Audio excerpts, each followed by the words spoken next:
The Victorian period, especially with the Gilded Age era, it was so majestic and so impressive. Just the idea of bringing this very specific moment in time and bringing it alive was just really cool to do. My name is Lisa Scoppa, and I am the set decorator for the Gilded Age. My name is Bob Shaw, and I'm the production designer for the Gilded Age. The sets are really such an important piece of the story that we're telling. And in a sense, I think that the sets are one of the characters. The production designer is responsible for the general look of the show. Things we build, which would be our stage sets, and the locations. The set decorator is the person that does all the furnishings on a set. Furniture, floor treatments, window treatments, lighting, anything that's on camera. In season 1, there was the establishing of the two families and these incredible houses that they live in. The key relationship between the old money and new money, the Brooke Van Ryn family and the Russell family, was important, and it's scripted that the Brooke sisters are watching this monstrosity being built across the way from them. I think we should know the Russell family. We do not move in the same circles. Mama, you are incorrigible. I take that as the highest praise. It used to be the thing in New York that you didn't want to display your wealth on the street. Your brownstone should be like everyone else's. It's a very different thing when the Russells come along. It's like, we're here, we're rich. And I always say the difference between the Russells and the Brookes in New York is that it's very dark and moody in the Brooke house and much lighter and airier in the Russell house. What are they up to today? I'm not sure, but there is quite a bustle of arrivals.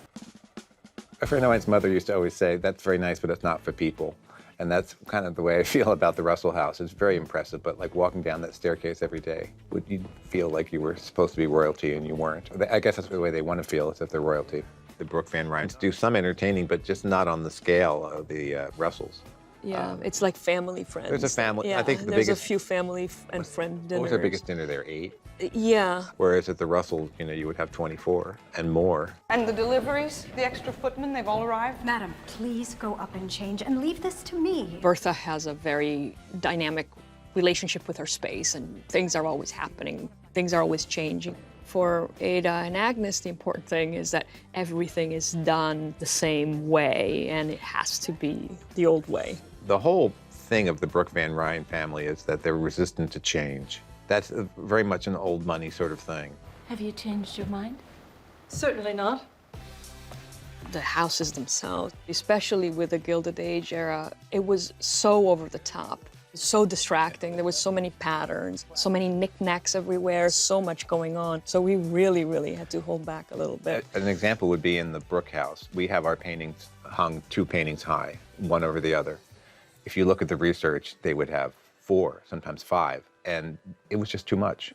It's not meant to distract. It's not meant to create visual confusion. We have to give the impression of the period and not get in the way. Yeah. I always say all the time that something needs to sit back and behave itself. I say that about wallpaper all the time. It pops out too much, and you need to pull it back and always keep the actors the main event. Thank you.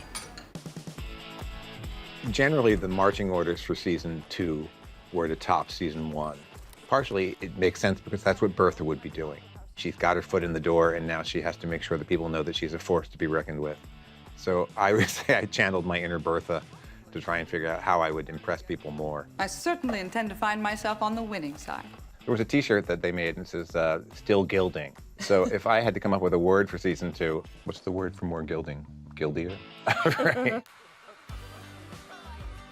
When we approached the floral design for the Gilded Age, we tried to be as historically accurate as possible. Flowers expressed wealth. Flowers are ready for your inspection, madam. Thank you. Part of the way it worked for wealthy people at the time is they often had their own greenhouse. If they wanted to have flowers all year round, they had to grow them. So that was a status symbol, particularly to have things that were a little bit out of season, to let people know that we're more powerful and we're more important, and we can have things that you can't. We needed to make them big and change them for every event. We're trying to get the same reaction from our audience that Bertha would be getting from her guests. So the Victorians loved carnations, and We don't think of carnations as fancy flowers anymore. So if we want our guests to have that reaction and say, wow, they really went all out, we have to use different flowers. We took some liberties because otherwise it would get a little repetitive. We wanted to do one of these giant tables that was like 8 feet deep, and I offhand said, it's so big, it's less like flowers, it's more like landscaping. And it was like the light bulb went off, and I thought, maybe it can be like landscaping, and decided to make this tablescape like a little topiary garden.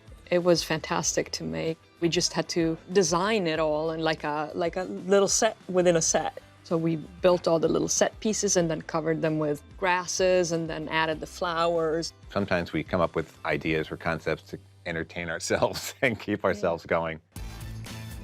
The biggest new house for the season was the Russell's Newport Mansion. You conquered New York, now it's time to conquer Newport. The greatest irony of working on the show and going into all these fabulous historical homes is that we say this home is just perfect, now we have to empty out all the furniture and remove the rugs.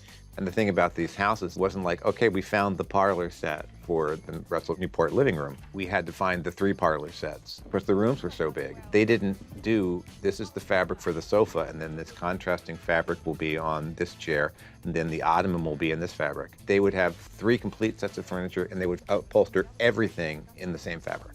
One of the most interesting things that we did for those houses was finding those giant palatial rugs that had to be in the color scheme and also 25 feet by 40 feet and be within our budget because those things are... Well, they call them palace rugs. Yeah. You know, because they're meant for a palace. I didn't know you were coming home. When we showed Peggy's world, we showed a world that's not seen very much, which is the elite Black community in New York in those years. And it was hard to find photographic research and images. Peggy grew up in a nice area of Brooklyn, and her parents were of the merchant class and, you know, upper middle class. We're back in her parents' house, but we also are a little bit more in her world. We see when she starts working at the newspaper. I became a journalist to cover stories exactly like this. In part, what was interesting about season 2, and from our point of view, was that we did just so many different environments.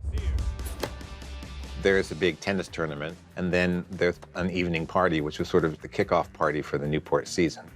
We just did lots of lanterns for many, many. Yeah, that was a big to-do. We had to turn it around and dress it in just a few hours, I think. Yeah, and yeah. so we had to put up all these lanterns that we were gonna use candles, and it was tricky, but it came out really cool. And then we had to install that gazebo We had a in the gazebo, middle. yeah. We both had to figure out how to get it there in a hurry, and then how to not damage the grass. So it was up on these little feet, and to touch the lawn in as few places as possible. My favorite set this season was Mr. Scott's pharmacy. We had to install our own shelving, put in a divider wall between the front and the back. It was so much fun to source all the different medications, all the graphics that we had to fabricate. All of the pill bottles, all of the apothecary jars, the shelving. When you do a street, you get to redo all the storefronts. A lot of the time, you're working with operating businesses. We kept having people come into the pharmacy trying to buy stuff. though. Yes. And one guy specifically came in and said, what kind of cigars do we have? And I said, you know, fake ones, you know. My other favorite set was George's private train car, which was definitely a symbol of wealth. It's some time since I've been in a railroad car as fine as this. As you can see, I'm rather busy. We had to make a private train car, and it's very elaborate. It has more little brackets and more little things that are gilded, and there's a upholstered, tufted fabric that's along the ceiling line.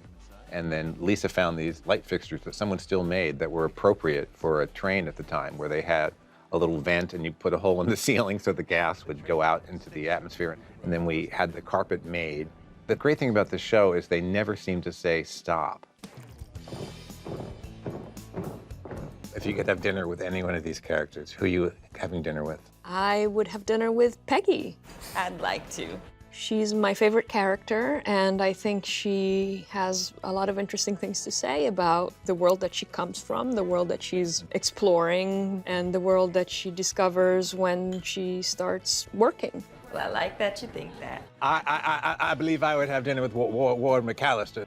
Are you sure you want to waste your time on little old me? I would learn the proper way things were supposed to be done, and I would never, ever again have a pinky or a place setting out of place.